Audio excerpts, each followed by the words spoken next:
everything that money can buy.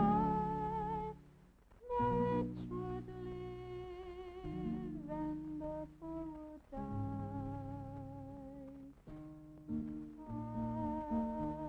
Ah, my trials, Lord, soon be over.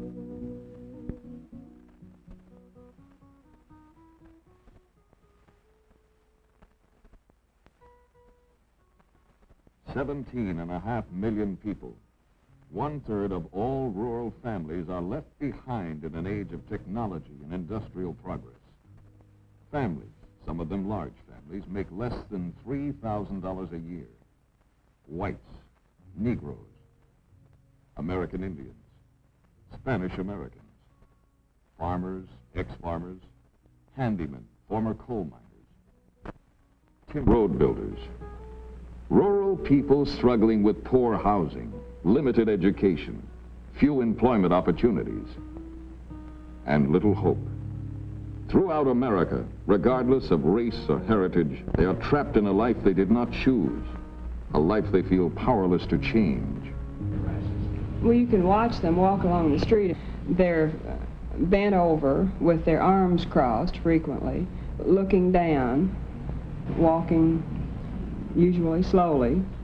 You don't see any quickness or brightness in their step. They just have a defeated look and a look of hopelessness.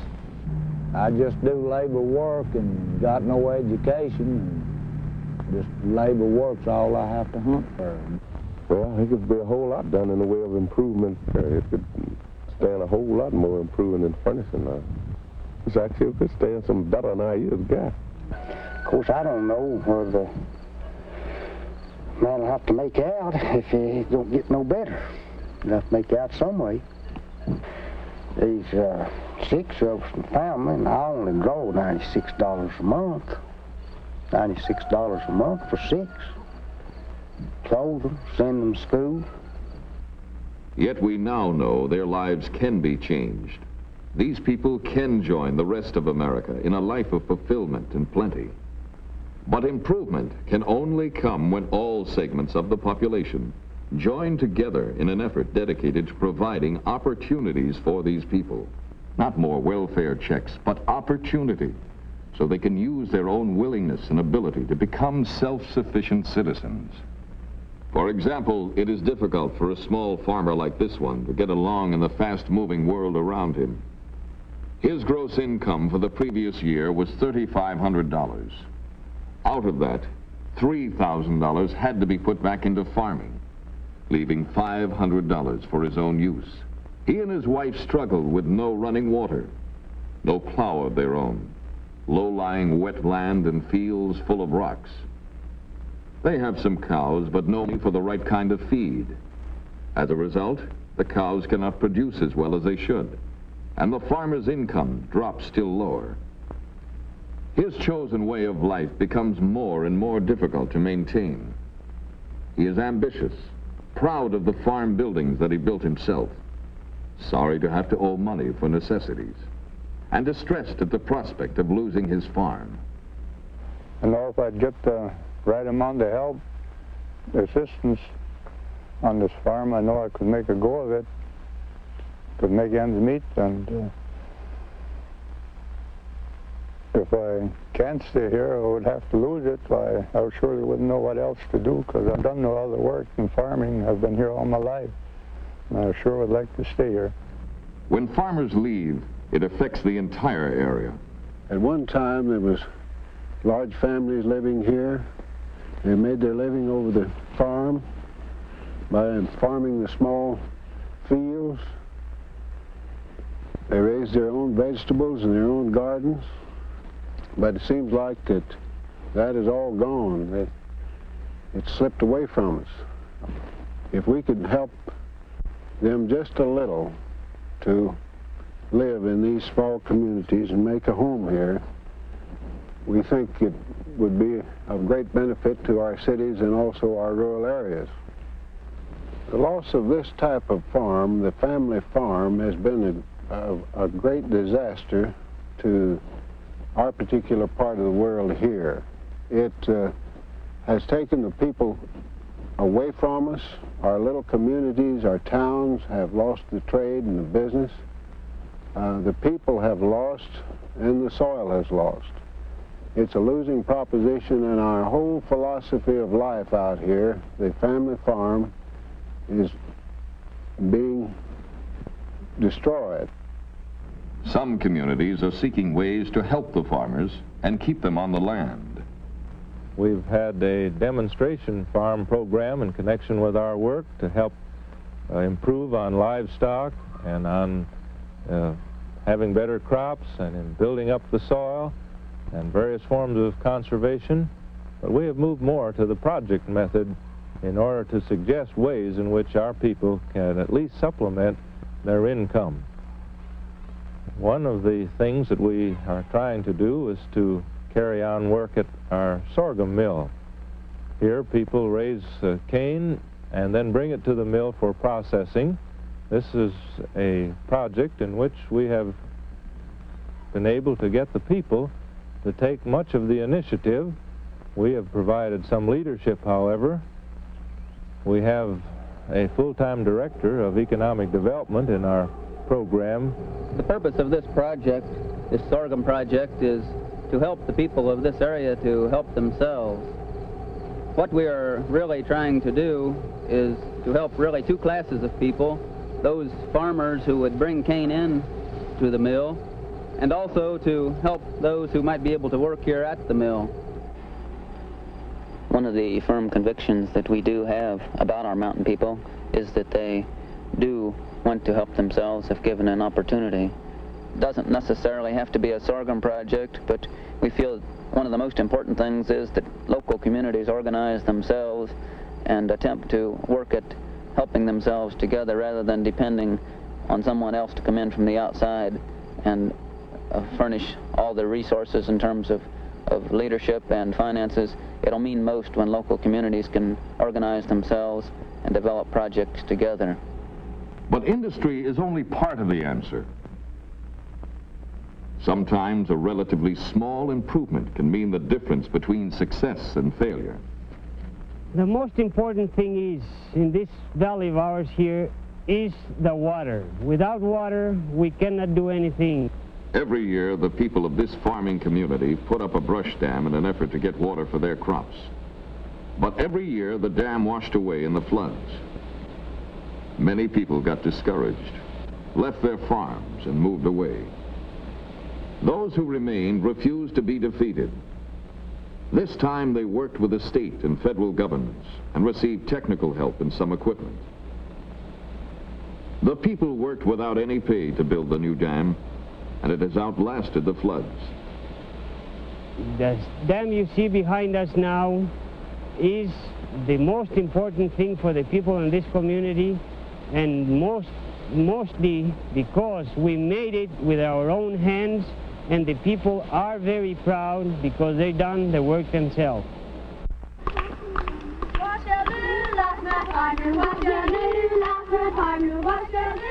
Rural poverty involves more than the specific problems of farmers. Its effects are widespread. Children are especially hard hit. By nature, full of life, exuberant, eager to learn, children are crushed by poverty. Hunger, malnutrition, and disease often stifle these young lives before they have a chance to develop. They're undernourished, and malnourished rather. They get worms. Now, it's a pitiful thing to say, but 80 out of 100 children in some of these schools have parasitosis, which means worms. It's common knowledge that literally thousands of children go to school each day and go throughout the day with anything to eat because they do not have lunchroom money. Well, I would love to see them have a hot lunch, for one thing. Now, their stuff out of a can, you know, and pour it out. And the children entering many others. They had no breakfast before leaving home. But this school found a way to give them a hot meal early in the morning. The cafeteria staff is paid by the regular school lunch program, and the extra food is provided by the federal government. As a result, the children no longer have fainting spells, nor do they sit through a long day of classes on an empty stomach. What about the child who comes from an inadequate home where he gets no encouragement from his parents, where he doesn't have enough to wear, he doesn't have enough to eat, he comes to school hungry, he comes to school without having any experience in the past with books, anyone at home to help him? The attitude of the family is that of frustration and despair. We're hoping that in the daycare center, a demonstration research project to give these children an opportunity to have the experiences, social and educational, to better prepare them for the first grade and later education. These children of this particular area, without this experience, would be spending most of their time in the homes which are not equipped to give them the type of advantages which we are at the daycare center. It is our hope that by giving these children free school experience, they will be ready for learning when they do enter the first grade. The Meadowbrook Daycare Center has been in operation now a little over a year. We recognize the fact that a lot of our young boys and girls in the grammar grades were staying home to take care of children. So therefore we were interested in providing some type of supervised care for these children. Then another thing that we thought in terms of, if we could get the daycare center started, it would mean for some people a gainful employment. Another thing that we were very concerned with was the fact that these children's parents would be able to work and they wouldn't have to worry about what are their children doing at home. Another thing is the fact that other communities in their county are interested in trying to provide some type of supervised care for the children. I think the problem of basic education for our children is a critical one, and one that we don't really see the total picture on. The schools can't do the whole job. With the kids in school, it gets pretty hard. When they run out of clothes, we have 9. One is my oldest boy. Quit school last year. Last year he didn't go to school. We did all we could. We talked to him, and my brother used to write to him and talk to him and tell him, but I guess he just didn't want to go to school anymore.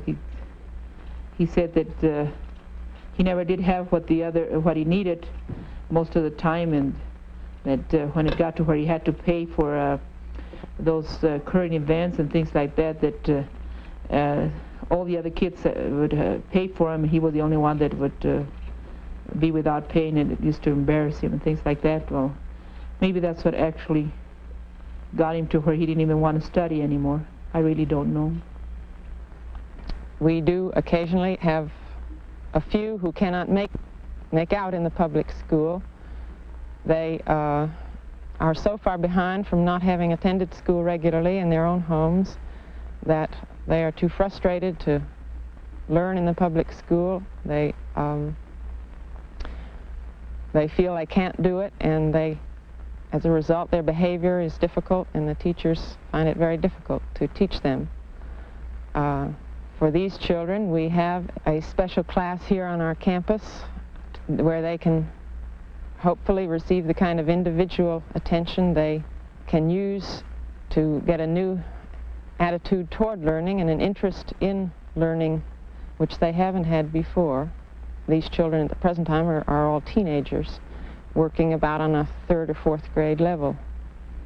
In the 3 weeks that I have worked with them, I've gotten to know, of course, more about them and can see what difference there is between a child here in the hills who has had a rough home environment to one who would be in another state or another area. I feel that just from work standards themselves, work habits, and their attitude about their own selves, that they would be much different if they had had a good, normal home upbringing. And I feel this very definitely in all 3 children, not really perhaps so much as Minnie and Jimmy, but Jimmy has possibilities, and I feel is of normal intelligence, if not above.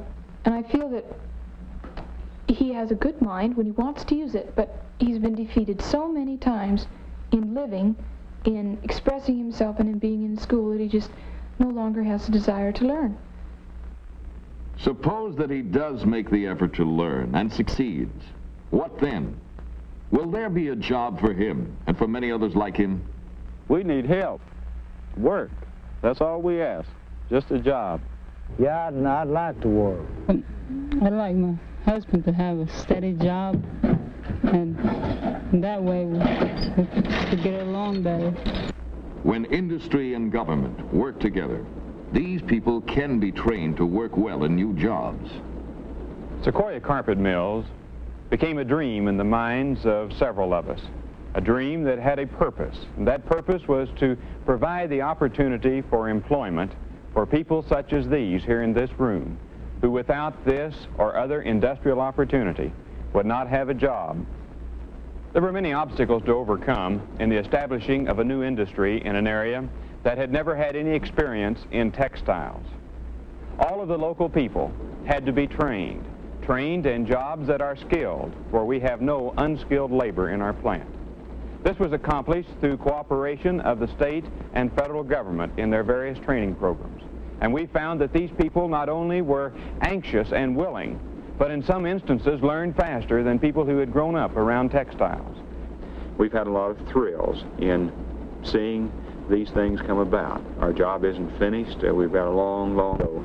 And I seriously doubt that our one little humble effort here could alleviate the poverty in the area, because there's still a lot of people that need an opportunity. We have many, many applications on file right now. But such things as one Indian man who had several children. First week he was here, his wife had to come down and get the car from him so she could put the commodities that she received in the back of the car, the free gift from the rest of the working society to help them not starve to death. This is a program that I'm sure is very beneficial, and we're not criticizing it at all, but a person receiving something without giving something in return does not have the self-respect that they need to really be a good American citizen. At our grand opening, we saw a little boy dash under the rope that we'd set out, and this boy's father had been the man that had given the keys to his car to get the commodities the first week he had been there. Well, this little boy, about 4 or 5 years old, ran under the rope and pointed at his father and said in a great big loud voice, "That's my daddy." And all of us that knew the story of this particular man got tears in our eyes, because that boy could point with pride that that's my daddy there doing a good day's work and getting an honest day's pay for it.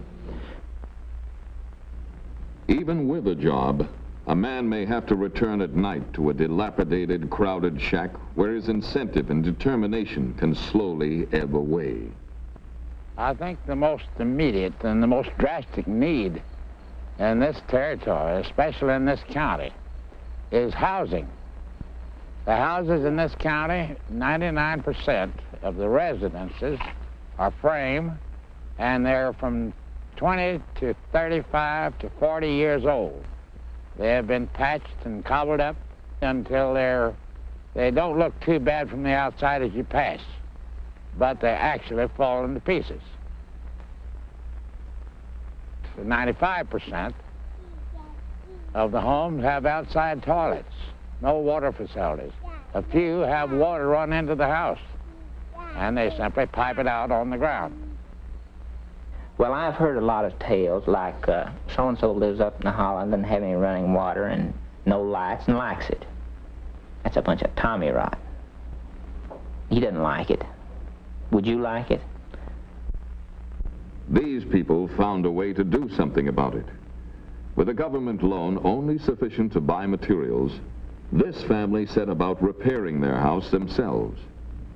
It is not an easy job after working a long day on their farm, but they are succeeding because of their powerful desire for something better. My husband and I were so worried about getting our house fixed for this winter. And then we started worrying how we would be able to go on with the house. We didn't have any material to work on it. And my husband couldn't do anything about it. He had to work to support the family, and while he was working, he couldn't do anything here. Well, anyway, we found out from somebody that we could that we could have known. So I talked with my husband, and we finally decided to go and see about it. And I don't know what we had done with our home if it hadn't been for help for us, and we hadn't had that loan. I put all this paneling and ceilings and plastering inside, outside. I guess by December I'm going to be ready with it. I hope so. So I do all my best in my house for my family to live better. This is only one family among millions. These people were fortunate enough to be able to get help. But such assistance should be available to all who need it. Massive programs must be launched. Programs that consider the fact that impoverished communities can contribute only a small part of the necessary funds. The people of each community must get to know each other, understand each other, and finally, act together. It seems to me that this is what we've got to do. Any county that is really interested has got to bring together a good, strong basis of public support. Not only a few interested persons. There's got to be representation from boards of county commissioners, from city governors, from all of the agencies that are concerned, schools, community colleges, industrial education centers, welfare and health agencies, employment service. And there's also got to be representation, involvement, participation by leaders in the communities where the people live that most need help. We've got to understand how these people look on life, what they see as the barriers to their finding jobs, finding opportunities for themselves and their children. Hayters Gap, a mountain community in Washington County, Virginia. A community like many others, where a few men became concerned and anxious to do something for their town. The important thing was to unify the people who were scattered throughout the area. Seizing upon the idea of a community club, they held their first meeting. A meeting that included about 70 members of the community itself and people from all the government branches in the county. One thing was stressed: everyone had to be involved. To do this, they launched a number of programs, particularly in the field of recreation, baseball games in the afternoon and picnics in the evening. But money was needed for these projects. To raise it, they set up a lunch stand in a donated garage, and rotating groups of volunteers from the community operated it on weekends. Now the community wanted to broaden the scope of its projects, involve the whole county, do more to help the people. To accomplish this, the director of the program wrote a letter asking for help. The letter arrived at the United States Department of Agriculture in Washington, and almost immediately the townspeople had some help. They learned of the Office of Economic Opportunity and were able to present their plans. As a result, they received a grant of approximately $67,000 to develop programs to combat poverty in the county. One of the most successful of these is the home visitation program. One young man, only 19 years old, works with high school dropouts and others. I meet them in the homes, on the streets, and in many particular places, and peculiar places too. As I meet the dropouts and talk with them, gain their confidence, I try to persuade them to go to either technical school or back to high school maybe.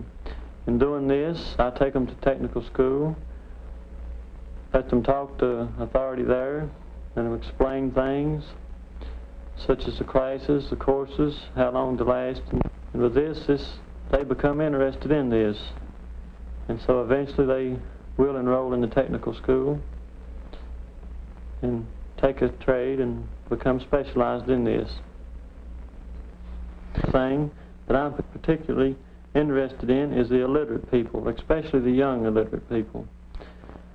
In this rural area of ours, there are many that can't read or write, and without this, they are just lost. Therefore, I spend a great deal of time and put forth a little more effort each day to help these people to learn this reading and writing, so as they can go to school and take their place in this everyday world. Another worker in the home visitation program is a woman who is moving around the community with an intelligent attitude, presenting the programs in a new way to the people she meets. As I have gone into the homes of these underprivileged people and talked with them about their problems and explained our program to them, it is amazing to see the expressions on their faces. Some believe, some say, this is too good to be true, while others say, when did this happen? Where can I go to apply for this program? In explaining this program to the people, I always emphasize the fact that one must get himself qualified in order to get and hold a job. We are having group meetings in order to open doors and decide where our future is going to be. I am hoping that our county can be surveyed in terms of better job opportunities and employment needs for qualified people. Washington is one example of a community in action. Federal government stands ready to help all rural communities in their fight against poverty. But the communities themselves must take the initiative, organize and prepare programs to eradicate poverty. The framework and the means exist for a creative partnership between government and local leadership. They exist in the Economic Opportunity Act, in programs of the United States Department of Agriculture, and in the services of other federal and state agencies. Now it is up to local leaders to act. A start has been made. Much more remains to be done. It is said that the poor will always be with us. But who knows what man may accomplish when his goals are high and his determination unfailing.